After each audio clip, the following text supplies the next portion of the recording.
Hey, what's up everyone? Ben at ProFixer, and today on the channel we have an iPad 7th generation 10.2 model. Pretty cool thing about this one is you can replace just the glass, unlike the Pros where the LCD is fused to the Digitizer. Everything on my workbench, including this Digitizer, is linked up in the description below, so be sure to check that out, like the video, and as well, don't forget to subscribe, and please comment below what you want to see in future videos. Without further ado, let's take this iPad 7th generation 10.2 and make it new again.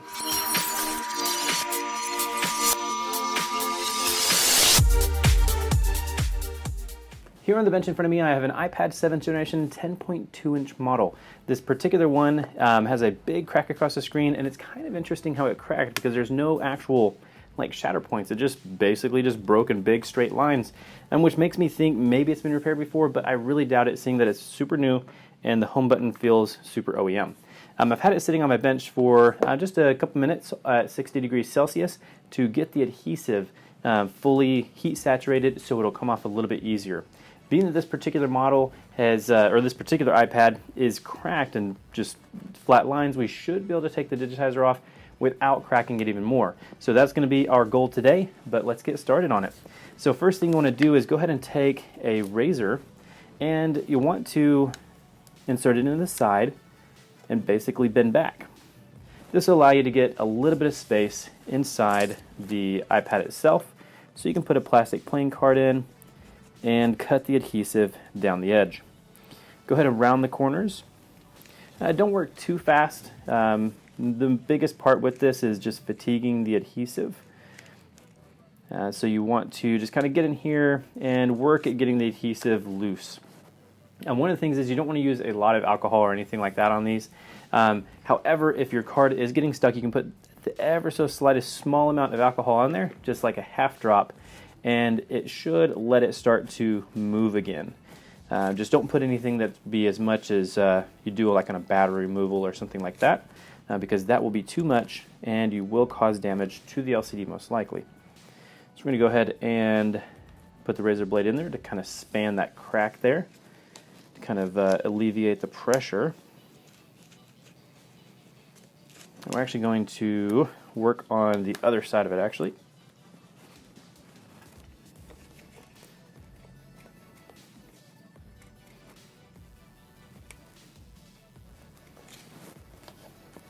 And continue doing this around the whole rest of the iPad. One thing to note though is do be careful along this right hand side, as that is where the flex cables are located. And it's not necessarily a big deal if you break them, but alongside the Digitizer flex cables you do have the home button flex cable, and you don't want to mess with that. So don't put your card in too far on the right hand side.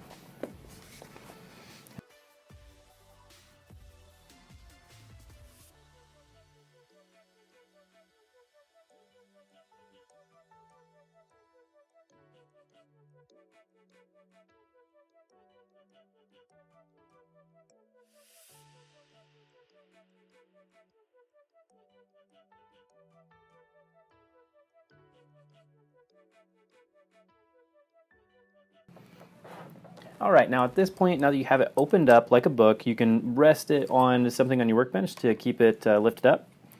One thing to note is, as you look on here, I do have a piece of foam that's fallen on top of the LCD. Don't worry about getting it now because you may cause smudges, or maybe you'll have bits of adhesive or even a small piece of glass, even like powder and stuff like that on your hands, which will cause the LCD to get dirty.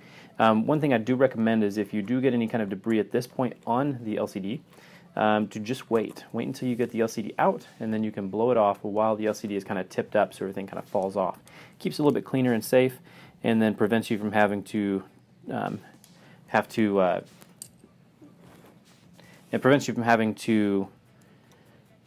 it off later on down the line with any kind of cleaners or anything like that.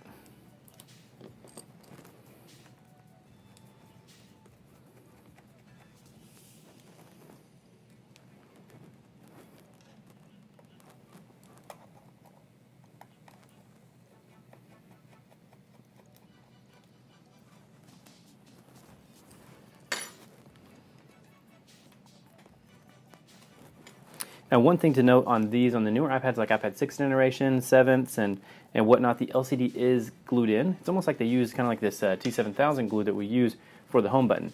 Good thing with it, it does have a very strong hold. However, it's very easy to remove, especially since the lobes of these LCD are plastic. It doesn't really stick that well and bite into it, so it's more just like a retaining kind of shock mold. In case the iPad gets dropped, it won't slide in place. So what you can do is just take your tweezers and insert them underneath one of the edges of the lobe, and then just pry it up, and it'll come right out. So just like that. And then go back on the other side and pry it up. And just like that, we have our LCD loose, and we can lift it up. One thing you want to do is when you're lifting it up, don't just lift it like a book, because it is still connected underneath. You want to lift up the bottom and move it forward about 1/2 inch. That will let you lift it up even higher and allows the flex cable to get a nice bend to it. What we want to do at this point is don't remove your LCD. You want to go ahead and remove the screw that is covering the battery. A lot of times I say to just loosen it, but go ahead and remove it all the way, and that would be even better, because you can always place it back in there, but it allows the most leeway whenever you place your battery isolation tool, which we like to use these thin plastic playing cards, and basically cuts all the power to your iPad. Go ahead and try to power it on now to make sure that it's completely off. As long as when you're hitting the home button or the power button it's not lighting up anymore, then you'll totally be good. Go ahead and remove the other screws as well. And this may be kind of difficult. You may need to rotate your iPad a little bit depending on if you're right-handed or left-handed. And unfortunately I am right-handed, so this is kind of a little more difficult task using my less dominant hand, but that's okay. We'll lay those nicely on the board there, on the bench. And now we can take off this little cover. Because our battery is isolated, we can go ahead and remove the LCD. So go ahead and lift under there, pull that out. We're going to place that off to the side in a very safe place so nothing gets on it. And then we're going to go ahead and lift up our Digitizer connectors, but don't forget to lift up your home button either.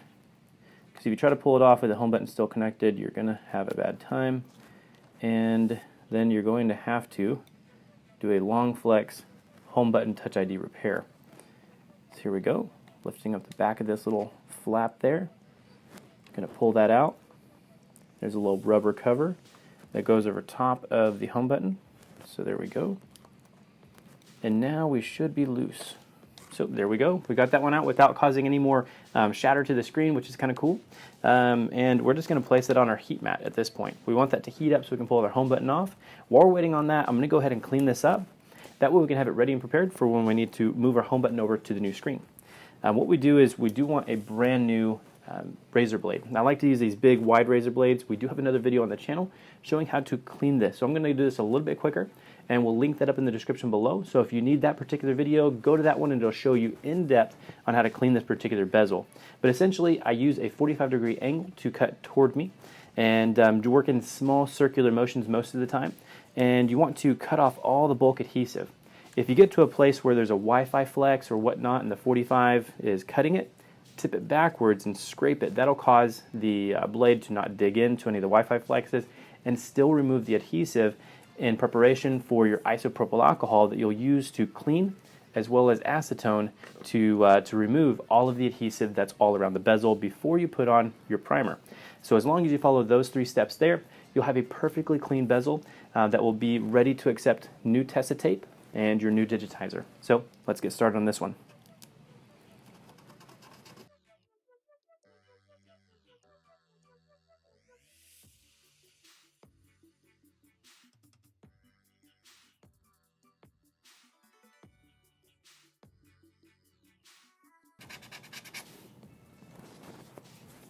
Cool. Now that we have all of the bulk adhesive removed, we can use a little bit of acetone to remove the rest of the adhesive residue. So go ahead and take that and work around the edges, removing it. You may start to notice a little bit of a buildup, which we will clean off by using a little bit of isopropyl alcohol.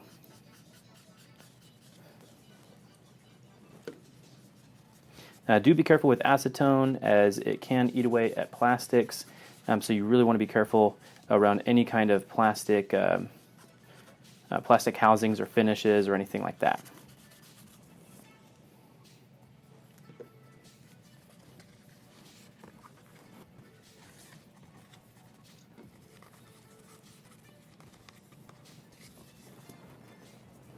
Now we're going to use a little bit of isopropyl alcohol in here to clean up any of the residue. It always seems that isopropyl alcohol cleans up what alcohol or what acetone removes. It's kind of hard to lift up all the residue and the goopy adhesive that acetone lifts from the bezel itself. But by using a bit of isopropyl alcohol, it seems like that almost solidifies it kind of and makes it come up and stick to the actual Q-tip.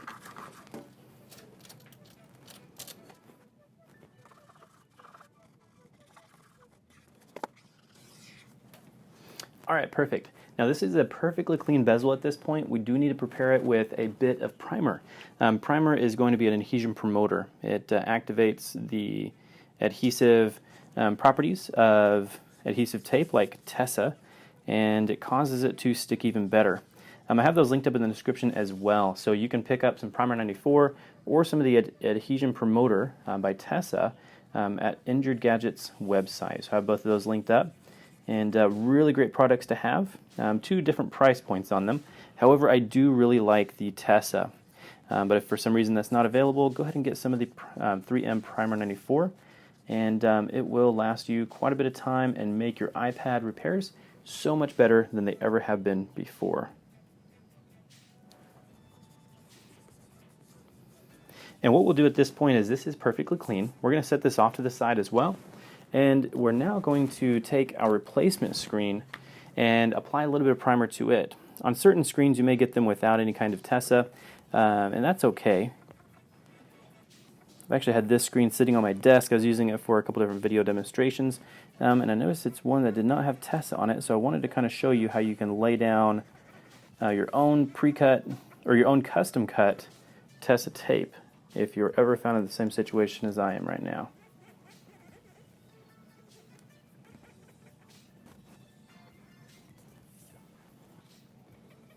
Alright, there we go.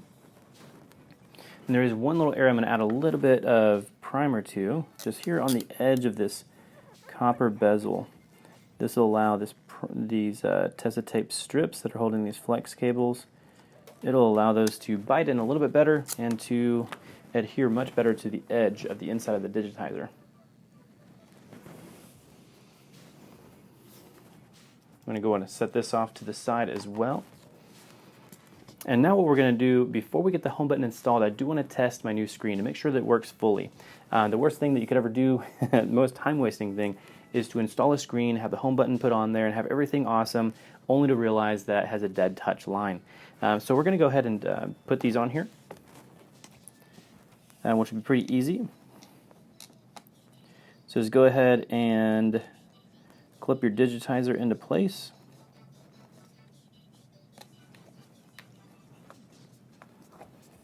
And there we go. Then we're going to go ahead and take our LCD and connect that as well.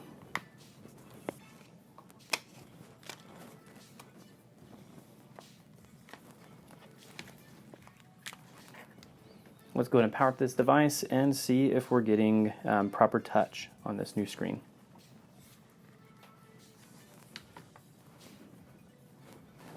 Alright, perfect. Now that it's powered up, we can now go ahead and test the screen. The ways that you can do this is you want to have the passcode so you can log in, which this one's pretty simple here. And then go ahead and drag down from the top of the screen and make a square.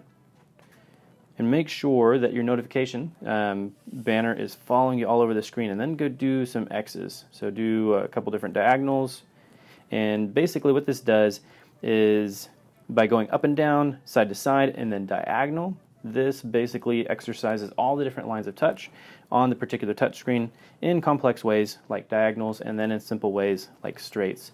So this particular one looks like it's all good. So we're going to go ahead and power this down, and then remove everything, and then move over our new home button.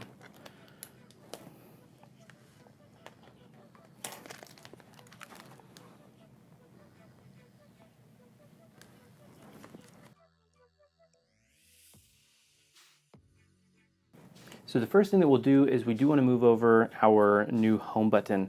You do want to do that before you put on your adhesive. That way you can put your adhesive around the home button and don't interfere with it in any way. So what we'll do is we've had our screen sitting on that heat mat.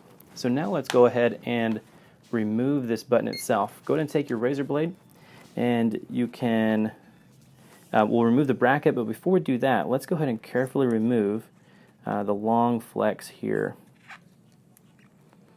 If you do need to, you can use a little bit of alcohol on this. That will help to release some of that adhesive and allow you to walk it up the edge of the screen there, kind of peeling it very, very gently. Now be very, very careful, because if you do tear this too close to the home button, it's very difficult to repair and very expensive. And in some cases, actually impossible to repair, so definitely be very careful. All right, now that we have that out of the way, we do want to cut our button off. So use a sharp razor and slip underneath the bracket itself. There we go. That one's lifted up.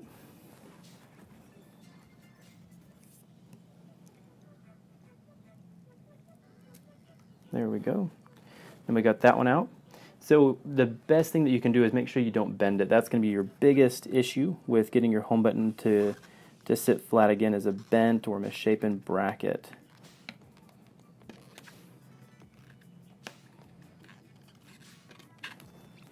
There we go. Cut that off.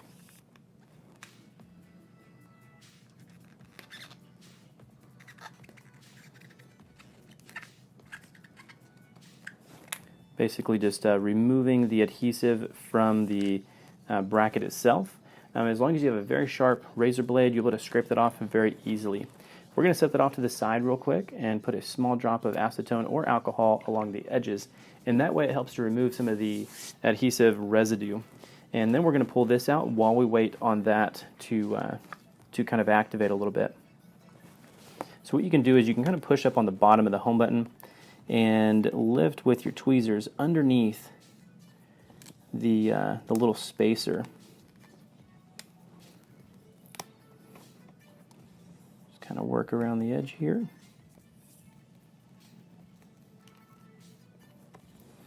There we go.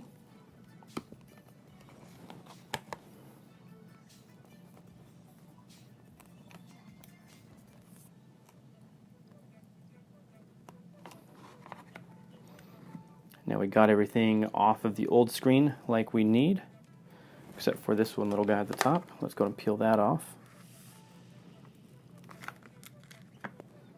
Now that we have everything removed from the old screen, we can go ahead and discard it. So place it off to the side. You won't really need it anymore since we got the front camera retainer off of there, and then as well we got the home button, and we're ready to put that onto the new screen. So go ahead and get your new screen. It should have been primed up already and basically ready to go. We're going to install our home button at this point. So the first thing that you'll do is apply a little bit more primer. We didn't actually apply primer where the long flex is going to sit. So go ahead and get your Q-tip, and let's grab a little fresh one over here. Go ahead and get your Q-tip and apply a tiny bit of primer to it, not too much. And we're actually going to apply it along this gold edge here. Now you don't want to apply it anywhere where it's going to touch the screen, so definitely be very careful. But you're just going to draw it right up on the edge. And this will be for that long flex, so it can sit on there and tack down properly. So go ahead and take your home button, and we're going to place the home button where it needs to go and align it properly.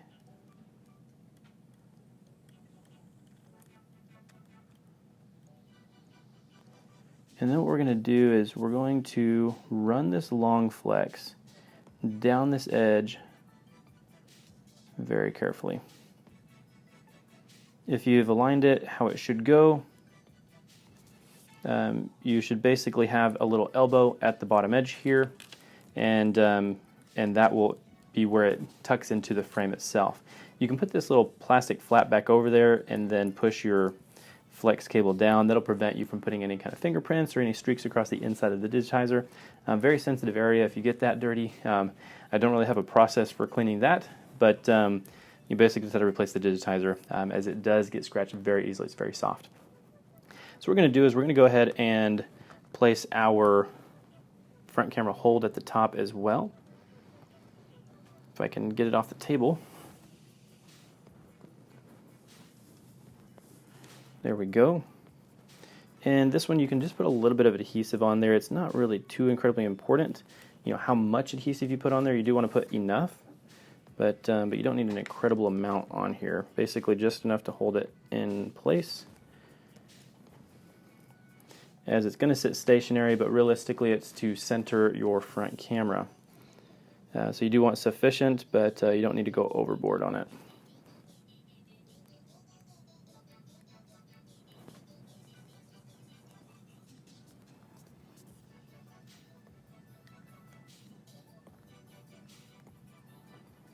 So there we go. That will definitely be sufficient with 2 strips of tested tape on either side. Now we're going to go ahead and put our bracket on our home button. I do have a full video for this. We have that linked up as well, so make sure you go and check that out. But basically what we're going to do is we do want to apply a little bit of primer. We do want to clean this a little bit more as well and make sure that there's no residue on the inside of the home button bracket. Most importantly, we want to make sure that it's not bent in any way. We want to make sure we retain the OEM shape. And do keep in mind that the home button is very sensitive on tolerances. So if you are 1/2 millimeter off, that will definitely make your home button feel sunken or whatnot. And so definitely be very careful in that aspect. You can use a little bit of primer here. And always I apply primer away from the device to the Q-tip, and that way I don't drip or anything like that on anything sensitive. So there we go. Got a bit on each side there. Now I'm going to take your Tessa tape and apply a line of it to each side of the button bracket.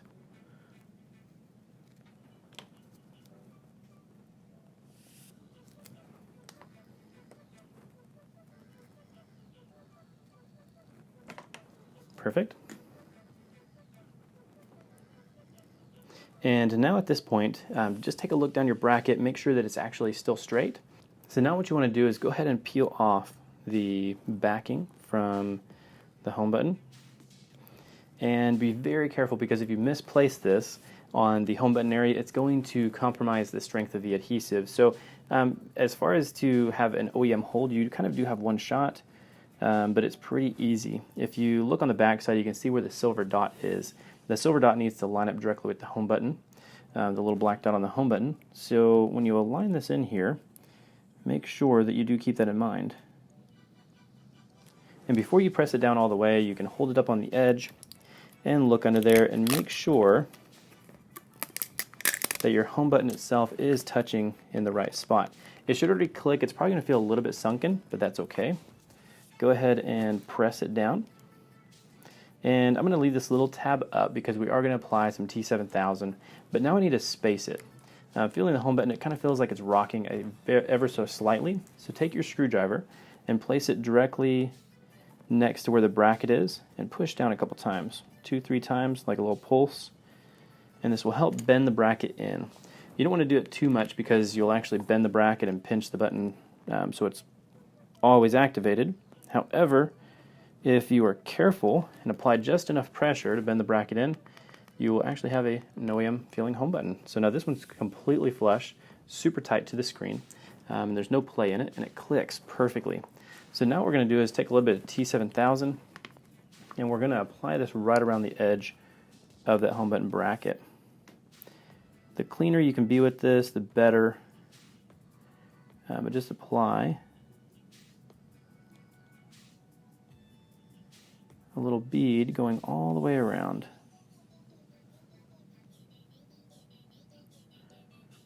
And this will mimic the OEM bead of glue that they apply in the factory.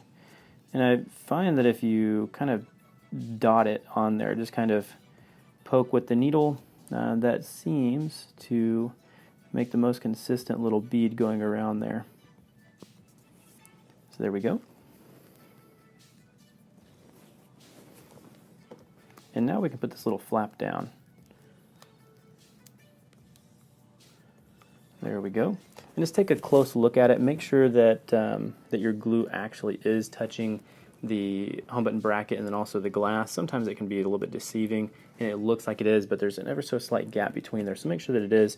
If it isn't, go back around with the needle again and just kind of poke. But you do need to do it pretty quickly because this does cure semi quickly as far as having a dry finish on the outside. Now it's time to go ahead and put the rest of our adhesive on the iPad itself. There's a couple different ways you can do this. You can apply it directly to the screen, which is a pretty easy way, or you can apply it directly to the housing, which is a little more difficult, but I do it on the screen itself here, as it seems a little bit easier to cut around the edges. So I'm going to show you how to do that. What you'll do is go ahead and take one of the larger sizes that you do have, and we're going to basically mimic the original adhesive that you had on the iPad. And what you can do, you can see that it has larger corners, so you can go ahead and place kind of more of a larger piece there, and then we're going to go ahead and cut this off, and then we'll trim it with a razor afterwards.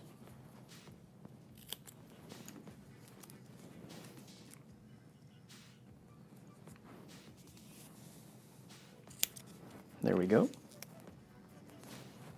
Then go ahead and take a decently large size, about like a 6mm I think it is, and we're going to run this directly across the top.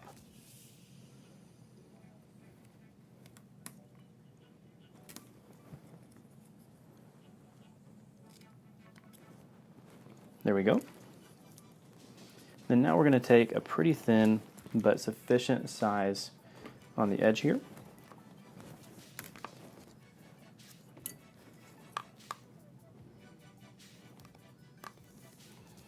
And if you notice that the little clear cover is hanging over the edge, just kind of lift it up for a second. That way you can get underneath it.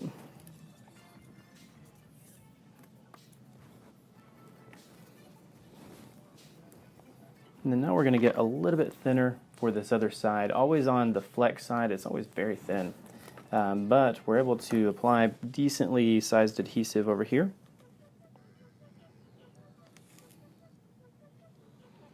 So I'm going to go ahead and apply that. And once you get up to the flexes, you do have to use a little bit thinner adhesive.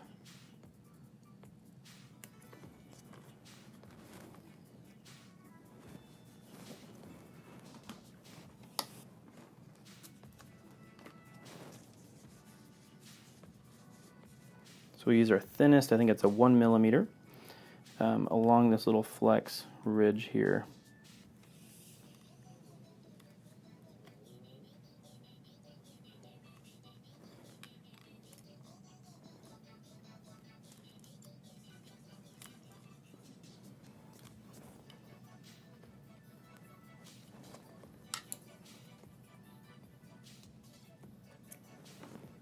Perfect, there we go.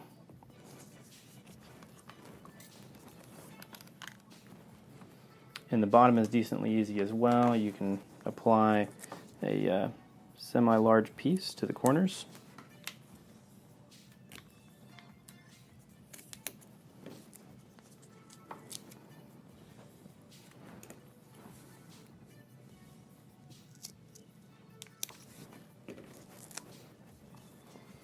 And then a very thin one to the bottom of the home button. Basically, you want to make it as large as possible without covering any of the gasket. But it is going to be one of the thinner ones that you will have to put on.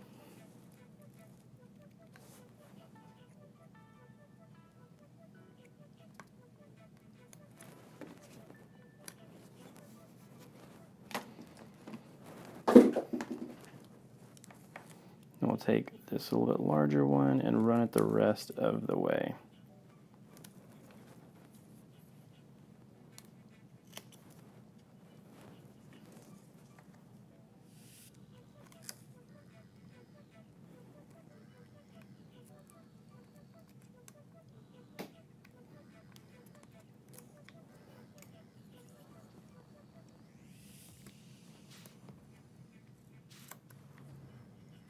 Perfect. So at this point, you should have adhesive applied to the whole inside of the screen itself. What you want to do is you do need to cut it around the edges.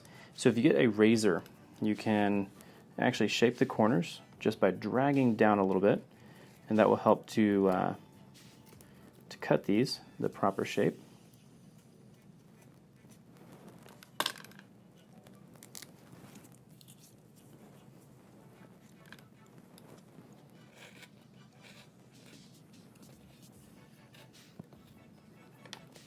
Be very careful not to slip and hit any of the other flex cables.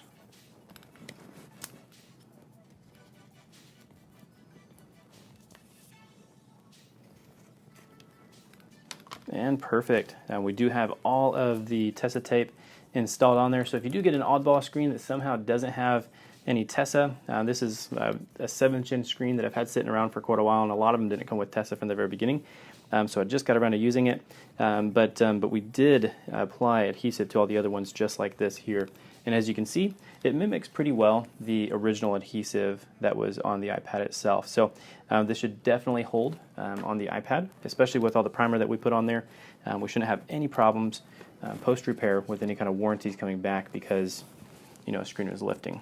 So now at this point, we're pretty well set to install everything back into the device, test the home button, make sure everything's working properly before we seal it up. So what you want to do is go ahead and connect your Digitizer.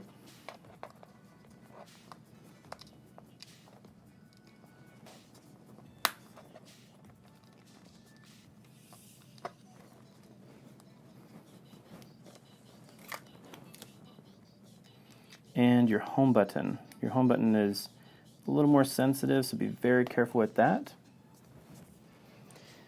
And go ahead and take your tweezers, and if you saved your little black sticker, you can go ahead and apply that to the flex cable there. And then also, this is where you need to reapply that little rubber piece back into the corner of the iPad itself. So there we go. I'm going to apply a couple more screwdrivers there to hold my screen up. Perfect. Now at this point, we do need to clean off our LCD. Can you get me a candle? My feet are so asleep right now, oh my gosh. I'm like dying. Right behind you. So as like I was mentioning earlier, go ahead and hold your LCD at an angle and then just go ahead and blow it off.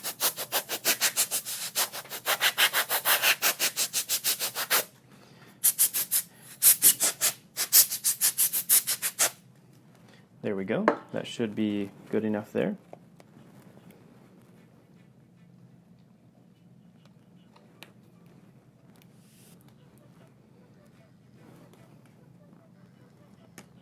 Pull out our battery isolation tool. And now let's go ahead and reinsert our battery screw. This is probably one of the most important steps. If you don't install your battery isolation screw or your battery screw, what's going to happen is you will have very inconsistent battery readings. So you do need to make sure that that is screwed down nice and tight to make sure that your battery can read within the device properly.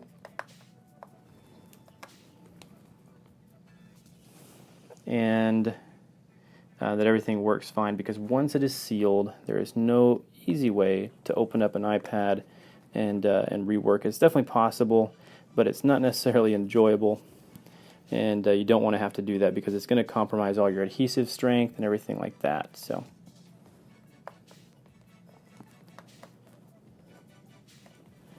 there we go. That is all down in there. Make sure this little rubber piece is put back in the right spot. We're going to lay our LCD over the top and start to put back in our LCD screws.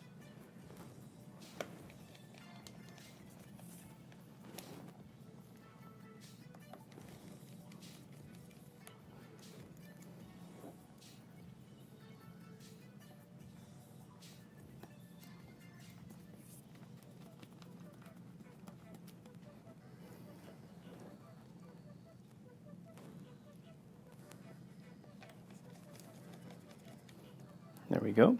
And before we power it up, because once the LCD is powered up, it's really difficult to see fingerprints and whatnot, we do want to do one little last cleaning on here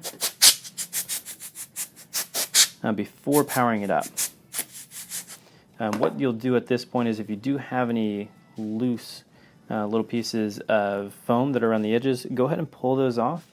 I did see one and we got that taken care of, but that seemed like it was it. So now we're going to go ahead and flip our digitizer over and power up the device. And as long as you've done everything correctly, it should power on, and we should have retained touch like we had before. So we're going to go ahead and check that out and make sure that everything's working properly before peeling our adhesive and laying it down. Alright, so it's powered up, so let's type in this passcode.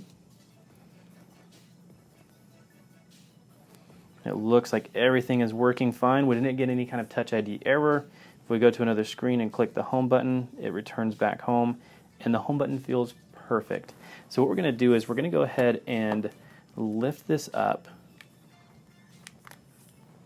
and just for convenience we're going to lean up against our screwdrivers, and let's go and unlock it actually. Now we're going to start peeling off all this adhesive backing. Go ahead and peel off your adhesive backing before peeling off the inside of the digitizer protector. That way you have a good order of operations, because if not, you may end up touching the inside of the digitizer with your hand while you're pulling these off, or you may end up flicking some kind of dirt or debris in there as well. So always a good idea to leave that on until the very end.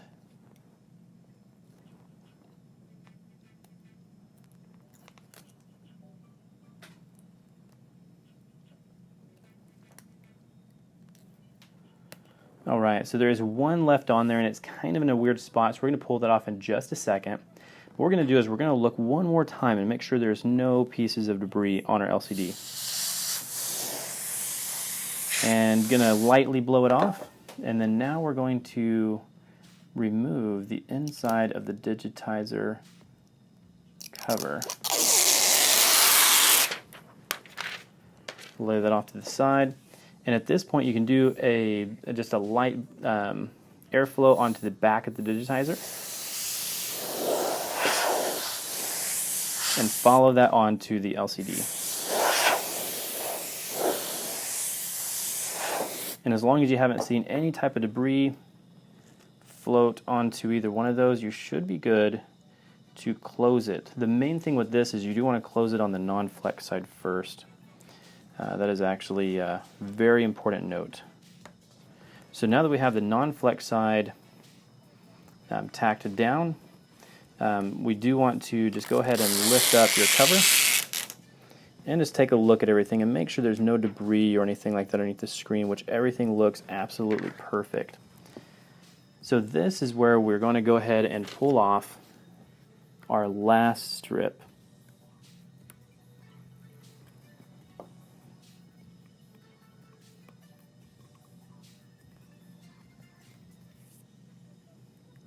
Perfect. And then what you can do is, as you're applying this, as you're inserting the, as you're laying down the glass, you're going to be inserting the flex kibbles. So just squeeze them ever so slightly and see if they're catching on the edge of the bezel. If they are, you can take the back end of your tweezers and kind of bump them down so that they tuck in to the inside of the to the bezel itself.